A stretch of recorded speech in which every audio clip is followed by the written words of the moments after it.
Hello, my name is Alli Grunkemeyer, and I will be presenting to you today on stochastic resonance and how that influences heaviness perception of an included object.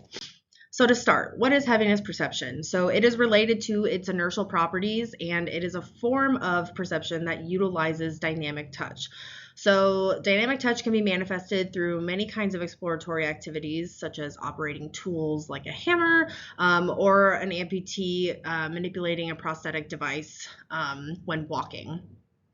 So dynamic touch utilizes haptic feedback to determine invariant properties of an object. So this would be like length, heaviness, width, etc. It provides awareness of our body and its relation to the environment without the benefit of vision. So dynamic touch involves the detection of three moments of inertia, or the resistance to that rotational acceleration when wielding the object. So the zeroth moment is going to be the mass of the object. That first moment is the static moment. And then finally, that second moment is going to be the object's moment of inertia. So this basically quantifies how an object's mass is distributed in space. So this transforms us into the phenomenon of stochastic resonance. So dynamic touch allows you to access those inertial properties to enhance your perception, but this is going to be another tool that may further enhance that information received from wielding an object. So stochastic resonance is the phenomenon where the addition of noise enhances the detection of that subthreshold perceptual information.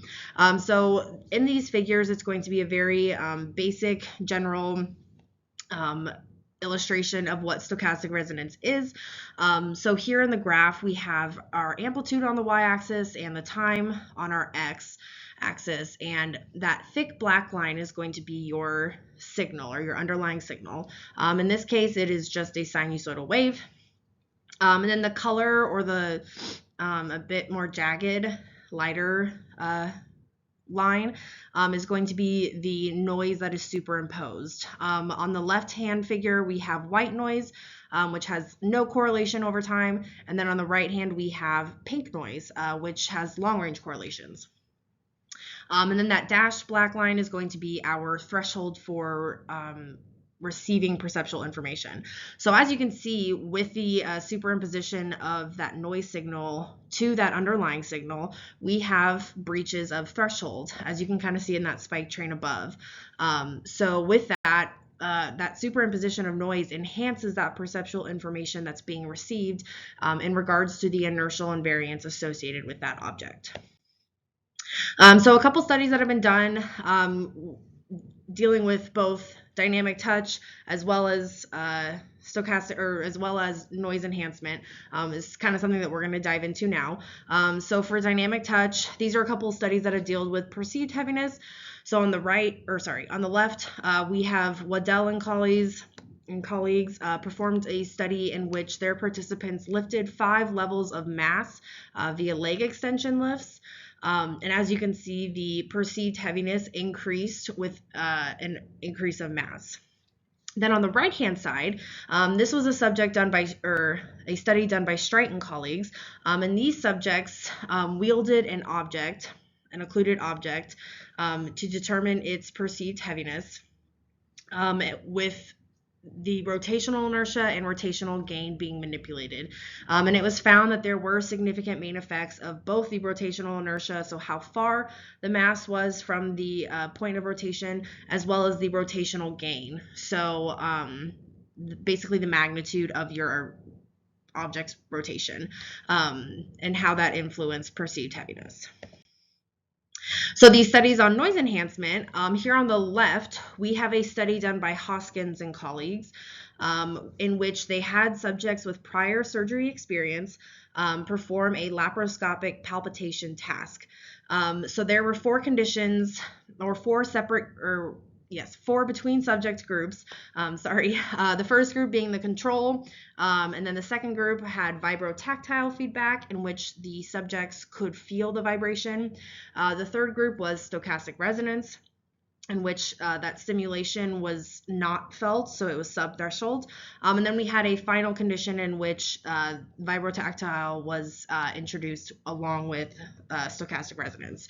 And here, and as you can see, that stochastic resonance or the subthreshold stimulation actually increased the detection accuracy of tumors in this palpitation task.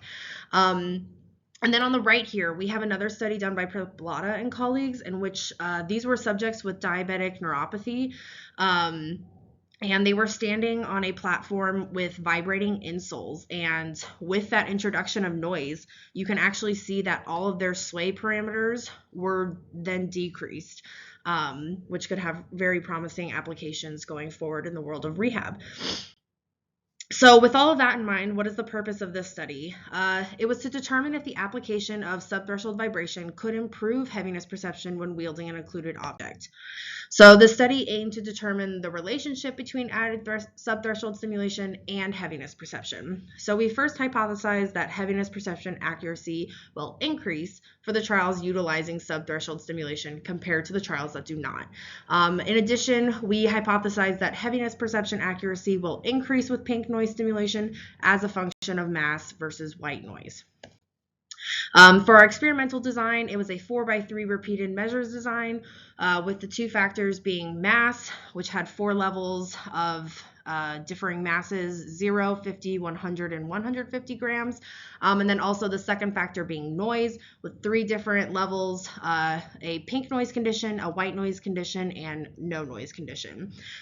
So the subjects were seated in a chair. They had both a blindfold on as well as noise canceling headphones.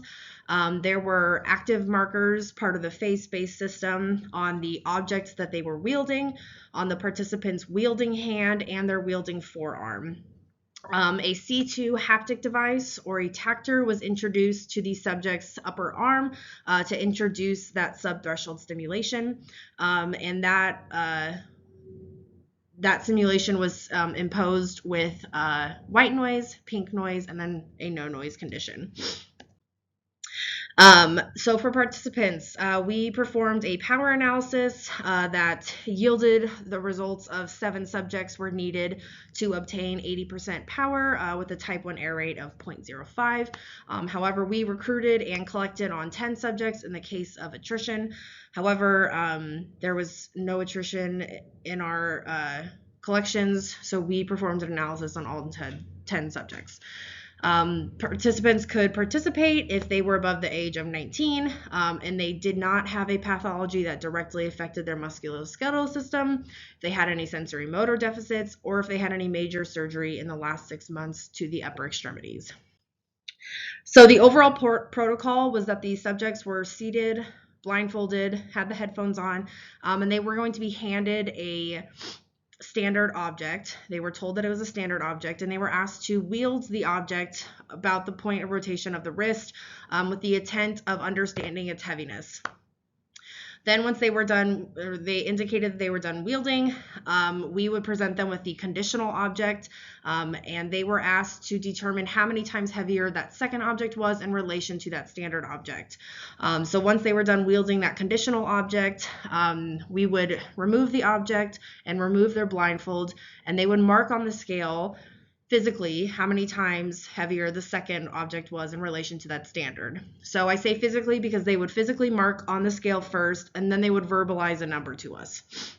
That'll make sense later down the road. So we completed analysis on the scaled percent error, in which we normalized the distance on that scale that was presented in an earlier slide, and we perform the percent error of what the actual physical marking was compared to what the expected was. And then we performed a linear mixed effect model in order to detect mass and noise differences as well as interaction effects for that scaled percent error. For our results, in regards to our first hypothesis, in which heaviness perception accuracy will increase for the trials utilizing subthreshold stimulation compared to the trials that do not, we found that this was not supported. However, there was an interaction effect, which, as you can see in this graph here on my left, with scaled error or Yes, so the scaled percent error on the y-axis and the varying levels of mass on the x-axis as a function of noise. You can see that there are slight subtle trends in that scaled error depending on the noise condition. So when further investigating that interaction effect, we performed a simple slope analysis that illustrated the relationship between percent error and mass per condition. And so we were able to see that there was, or that pink noise and no noise actually decreased their error as a function of mass, whereas white noise actually increased. And you can see in that bottom table that the simple slope analysis provided us with the results that both pink noise and no noise conditions had a significantly different slope compared to white noise. So why might this be? Well, for starters, the optimal noise signal type, or maybe even the benefit of subthreshold stimulation at all, may depend on the task and or environmental constraints. So white noise might actually improve sensory perception in bounded tasks, whereas pink noise could have benefits in gait and posture. It's something to explore. Also, you could be age. So depending on the underlying signal present, you could have different levels of information being received. As you can kind of see here, I have presented differing levels of signal or differing signals, and then you can see there's different numbers of spike trains associated with that underlying signal, and also depending on which noise type the signal is superimposed with. So in conclusion, subthreshold noise did influence the relationship between mass and perception accuracy. That heaviness perception accuracy increased as a function of mass in both pink noise and no noise conditions, whereas white noise actually degraded the perception accuracy at higher masses. Our limitations included the range of mass levels. It was relatively small compared to the literature that's out there. That was just due to the limited capabilities of our 3D printing machine.